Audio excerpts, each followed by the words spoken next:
এতটা কাছাকাছি থাকার ফলে মায়ার মনে অস্থিরতার সৃষ্টি হচ্ছে। মায়ার ঠোঁট দুটো তরতর করে কাঁপছে। তখনই হঠাৎ তুর্য মায়ার ঠোঁট জোড়ায় দিকে এগিয়ে আসতে থাকে। মায়া ভয় পেয়ে যায়, তাই তো তুর্যর হাত থেকে ছুটতে তুর্যকে জোরে ধাক্কা দিয়ে বসে। তুর্য অন্যমনস্ক ছিল, তাই মায়ার ধাক্কায় কিছুটা পিছিয়ে যায়। মায়া নিজের দিকে তাকিয়ে দৌড়ে গিয়ে চেয়ারের উপর থেকে ওড়নাটা নিয়ে নিজের গায়ে জড়িয়ে নেয়। তারপর ওয়াশরুমের দিকে দৌড় দেয়। উদ্দেশ্য ওয়াশরুমের ভিতরে গিয়ে দরজা বন্ধ করে দেওয়া। কিন্তু কপাল খারাপ হলে যা হয় আর কি। ওয়াশরুমে ঢোকার আগেই তুর্য মায়ার হাত ধরে ফেলল। মায়াও কিন্তু কম যায় না। তুর্য মায়ার হাত ধরার সাথে সাথেই মায়া তুর্যর হাতে কামড় বসিয়ে দিল। মায়ার সবকটি দাঁতের দাগ তুর্যর হাতের কবজিতে বসে গেল। তবুও তুর্য মায়ার হাত ছাড়ল না, কারণ তুর্য জানে হাত ছাড়লেই উড়ে যাবে তার পাখি। তুর্য রাগী গলায় বলল, এই পুঁটি মাছের মতো শরীরে এত শক্তি আসে কোথা থেকে? আমার শরীরে শক্তি থাকবে না তো কি আপনার মতো বুড়োর শরীরে শক্তি থাকবে? মায়ার কথা শুনে তুর্যর কপাল কুঁচকে এলো। তুর্য কপাল কুঁচকে নিয়ে মায়াকে জিজ্ঞেস করলো, তুমি কি কোনোভাবে আমাকে বুড়ো বলছো? কোনোভাবে আবার কি? আমি ডাইরেক্ট আপনাকে বুড়ো বলছি। আমার বয়স কত জানো? কত? 28। আর আমার বয়স 18। আপনি আমার থেকে গুনে গুনে 10 বছরের বড়, তাই আপনি বুড়ো? এটা কোনো লজিক হলো? আমার কাছে তো এটাই লজিক। আচ্ছা ঠিক আছে, মানলাম আমি বুড়ো, কিন্তু তুমি কি জানো আর অল্প কিছু দিনের ব্যবধানে এই বুড়োকে সামলাতে তোমার হিমশিম খেতে হবে। মায়া চোখ বড় বড় করে তাকালো তুর্যর দিকে আর বিড়বিড় করে বলতে থাকলো, হে আল্লাহ, এ কেমন নির্লজ্জর হাতে ফেলেছ আমায়? এর মুখে কি কোনো কথাই আটকায় না? তখনই তুর্য বলে উঠল, আমাকে পেয়েছো বললে আল্লাহর কাছে শুকরিয়া আদায় করছো নাকি? হ্যাঁ হ্যাঁ, আমার তো আর খেয়ে দিয়ে আর কোনো কাজ নেই। আপনাকে পেয়ে আমি আল্লাহর কাছে শুকরিয়া আদায় করব। নির্লজ্জের মতো উল্টোপাল্টা কথা না বলে আপনি বরং বের হন এখান থেকে, এই রুম থেকে। আরে কোথায় যাব? আমি তো আজ সারা রাত তোমার সাথে গল্প করব বলে এসেছি। অনেক হয়েছে গল্প। আপনার মতো নির্লজ্জ লোকের সাথে আর কোনো গল্প করার ইচ্ছা নেই আমার। আপনি যাবেন না আমি তন্নি আপুকে ডাক দিব? মায়ার হুমকি শুনে তুর্য একটু ন্যাকা ন্যাকা ভাব করে বলল, ওরে বাবারে, আমি তো ভয় পেয়ে গেছি। তন্নি আসলে তো আমাকে মেরে ফেলবে, তাই না? মায়া নিজেও জানে যে তন্নি নিজের বড় ভাইকে কিছুই বলবে না, একটা মাত্র ভাই বলে কথা। তারপর মায়া বলে ওঠে, আচ্ছা ঠিক আছে, আপনি এই রুমে থাকেন, আমি তন্নি আপুর রুমে গিয়ে শুয়ে পড়ছি। মায়া চলে যেতে নিলে তুর্য হঠাৎই মায়ের হাত চেপে ধরে। তারপর মায়ার দিকে তাকিয়ে বলে, একটা প্রশ্নের উত্তর জানতে এসেছি, আমাকে উত্তরটা দিয়ে দিলে আমি এখনই চলে যাব এই রুম থেকে। কি প্রশ্ন? গত 8 বছরে যা যা হয়েছে তা নিয়ে কি তুমি আমার উপরে রেগে আছো? মায়া সোজাসাপটা উত্তর দিল, না, গত 8 বছরে আমার সাথে যা যা হয়েছে তা নিয়ে আমি কখনো আপনার উপরে রাগ করিনি, কারণ এখানে আপনার কোনো দোষ ছিল না। আর এই বিয়েটার কারণে 8টা বছর আপনিও আপনার পরিবারের থেকে দূরে থেকেছেন, কষ্ট আপনিও তো কম পাননি। তবে হ্যাঁ, যখন সব কিছু বুঝতে শিখলাম তখন অভিমান হয়েছে আপনার উপরে। যখনই মানুষের তিরস্কারের শিকার হতাম তখনই ভাবতাম আপনার কথা। কেন আপনি আমাকে এই সমাজের কিছু মানুষরূপী পশুদের সামনে রেখে চলে গেলেন, যারা কিনা তাদের কথার তীরে আমার ছোট হৃদয়টাকে ক্ষত বিক্ষত করত প্রতিনিয়ত। এতক্ষণে মায়ের কথা চুপচাপ শুনে তুর্য এবার বলে উঠল, তখন আমাদের কারোরই সংসার করার বয়স ছিল না। আমি কিন্তু একবারও বলিনি আমার সাথে সংসার করেননি কেন, কারণ তখন আমার বয়স মাত্র 10 বছর। ওই বয়সে কি সংসার করা হয়? কিন্তু পাশে তো থাকতে পারতেন, যেভাবে মামনি বাবাই ও তন্নি আপু ছিল। আপনি ওভাবে চলে না গেলে তো সমাজের লোকেরা আমার দিকে আঙুল তুলতে পারতো না। ভুলটা আমাদের কারোরই ছিল না, পরিস্থিতি আমাদেরকে ভুল জায়গায় দাঁড় করিয়ে দিয়েছিল। তবুও আমি নিজের ভুল স্বীকার করি। আশা করি তুমি আমায় ক্ষমা করে দিবে। বলেই তুর্য মায়ার রুম থেকে বেরিয়ে নিজের রুমে চলে যায়। মায়া খুব স্বাভাবিকভাবে দরজা বন্ধ করে বিছানায় গিয়ে শুয়ে পড়ে। মায়া জানে যে সত্যি এখানে তুর্যর কোনো দোষ ছিল না, আর মহান আল্লাহ তাআলা যা করেন তা মানুষের মঙ্গলের জন্যই করেন। কারণ তুর্য যদি তখন লন্ডনে পাড়ি না জমাতো তবে তুর্য এই বয়সে এতটা প্রতিষ্ঠিত হতে পারতো না। এগুলো ভাবতে ভাবতে মায়া ঘুমিয়ে পড়ল। মাঝখানে কেটে গেছে একটা দিন। সেদিনে আর তুর্য তেমন একটা মায়ার সম্মুখীন হয়নি। তুর্য এখন ব্যস্ত একমাত্র ছোট বোনের বিয়ে বলে কথা। বিয়ের সমস্ত দায়িত্ব আরাফ খান এবং তুর্যর কাঁধে থাকায় গতকাল তুর্যকে তেমন একটা বাড়িতে পাওয়া যায়নি। আজকের দিনটা খানবাড়ির সকলের কাছে খুবই আনন্দমুখর। খানবাড়ির একমাত্র মেয়ের বিয়ে বলে কথা। খানবাড়ির সকল আত্মীয় স্বজন গতকালই এসে গেছে। সেই সাথে চলে এসেছে তুর্যর ফুপিরাও। এত ব্যস্ততার মধ্যেও এক ফাঁকে তুর্যর বড় ফুপি আতিয়া বেগমকে বলে উঠলেন, মেয়ের বিয়ে তো দিয়ে দিচ্ছ, এবার আমাদের ছেলেটার জন্য ঘরে একটা বউ আনো।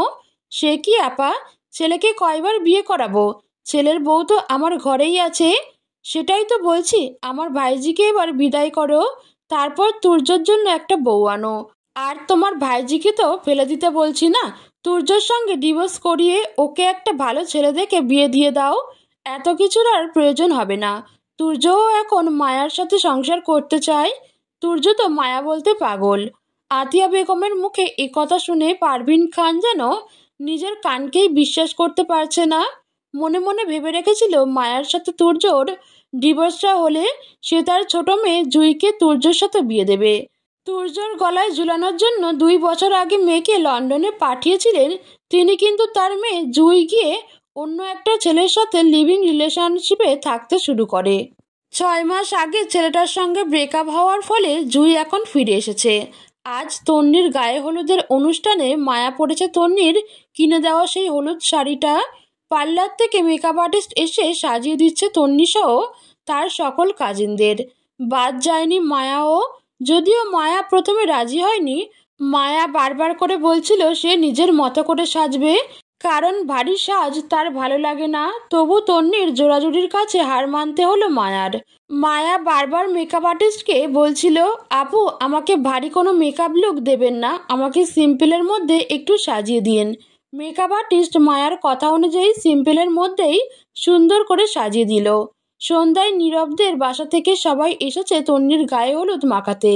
হলুদ শাড়িতে মায়াকে দেখতে একদম পরীর মতো লাগছে। মায়ার এই সৌন্দর্য হয়তো বংশগত। আতিয়া বেগম এই বয়সেও অসম্ভব সুন্দরী একজন মহিলা। আর তন্নিও হয়েছে মায়ের মতো। তন্নির সৌন্দর্য যেন উপচে পড়ছে আজ। গায়ে হলুদের অনুষ্ঠান করা হচ্ছে খানবাড়ির ছাদে। এটা অবশ্য তন্নির ইচ্ছা ছিল। একে একে সবাই তন্নিকে হলুদ মাখাতে শুরু করে। তখনই সব ব্যস্ততা শেষ করে খানবাড়ির ছাদে উপস্থিত হয় তুর্য। তুর্যর সাথে আছে তার অ্যাসিস্ট্যান্ট বন্ধু ইমন। ইমন আজ বিকেলে বাংলাদেশে এসেছে। তুর্য এয়ারপোর্টে গিয়েছিল তাকে আনতে। তুর্য এবং ইমন লন্ডনে একই ভার্সিটিতে পড়াশোনা করত। ওখান থেকেই তাদের বন্ধুত্বের সূচনা হয়। তুর্যর এমন কিছু নেই যা শুধু মায়ার বিষয়টা ছাড়া। তুর্য কখনো মায়ার বিষয়টা ইমনকে জানানোর প্রয়োজনই বোধ করেনি, কারণ তুর্য তো এতদিন মায়ার সাথে ওর বিয়েটাই মানত না। তুর্য ছাদে গিয়ে এদিক ওদিক তাকিয়ে মায়াকে খুঁজতে শুরু করে। তখনই মায়া নিচের থেকে মিষ্টির প্লেটটা হাতে করে ছাদে আসে। ছাদের সিঁড়ির দিকে তাকাতেই তুর্যর ডান হাতটা আপনা আপনি বুকের বাঁ পাশে চলে যায়। মায়াকে শাড়ি পরা অবস্থায় দেখে তুর্য তার বুকের বাম পাশে হঠাৎ চিনচিনে ব্যথা অনুভব করলো। তখনই পাশ থেকে ইমন বলে ওঠে, কিরে কি হলো তোর? তুই বুঝবি না। তার একটু পরেই মায়া তন্নিকে হলুদ মাখাতে তন্নির পাশে গিয়ে বসলো। তখনই ইমনের চোখ গেল মায়ার দিকে। প্রথম দেখাতেই ইমন মায়ার উপর ক্রাশ খেলো। গায়ে হলুদের অনুষ্ঠান সুন্দরভাবে পার হয়ে গেল। রাতে মায়া নিজের রুমের দিকে যাচ্ছিল। তখনই ইমন আবার দেখলো মায়াকে। দেখেই সে দৌড়ে মায়ের কাছে গিয়ে বলতে শুরু করলো, এক্সকিউজ মি। ইয়েস। আচ্ছা, এখানে যে মেয়েটার বিয়ে হচ্ছে সে আপনার কি হয়? উনি আমার আপু। আপনার নামটা বলা যাবে? আমার নাম মায়া। আপনার নামটাও দেখছি আপনার মতোই। মানে আপনার নামটা খুব সুন্দর। Thank you, welcome. মায়া আর কোনো কথা না বাড়িয়ে নিজের রুমে চলে গেল। এদিকে মায়া নিজের রুমে যেতেই ইমন খুশিতে লাফাতে লাফাতে তুর্যর কাছে চলে গেল। তুর্য তখন নিজের বিছানায় বসে ল্যাপটপে ক্লায়েন্টদের মেল চেক করছিল। তখনই ইমন তুর্যর হাত থেকে ল্যাপটপটা নিয়ে বন্ধ করে রাখলো। তারপর তুর্যকে বলতে শুরু করলো, ভাই আমি তো তোর বোনের প্রেমে পড়ে গেছি। কি বলছিস কি? তোর মাথা ঠিক আছে? কালোর বিয়ে? আরে ওইটা না, ছোটটার প্রেমে পড়েছি। তুর্য বুঝতে পারলো না ইমন তার কোন বোনের কথা বলছে, তাই কপাল কুঁচকে বলল, কোথায় দেখেছিলি তাকে? তোর বোনকে হলুদ মাখানোর সময়। ওখানে তো অনেকেই ছিল, আমি কিভাবে বুঝবো তুই কার কথা বলছিস? ভাই, ওর নাম মায়া। এতক্ষণ ইমন তুর্যর সামনে বসেই কথাগুলো বলছিল।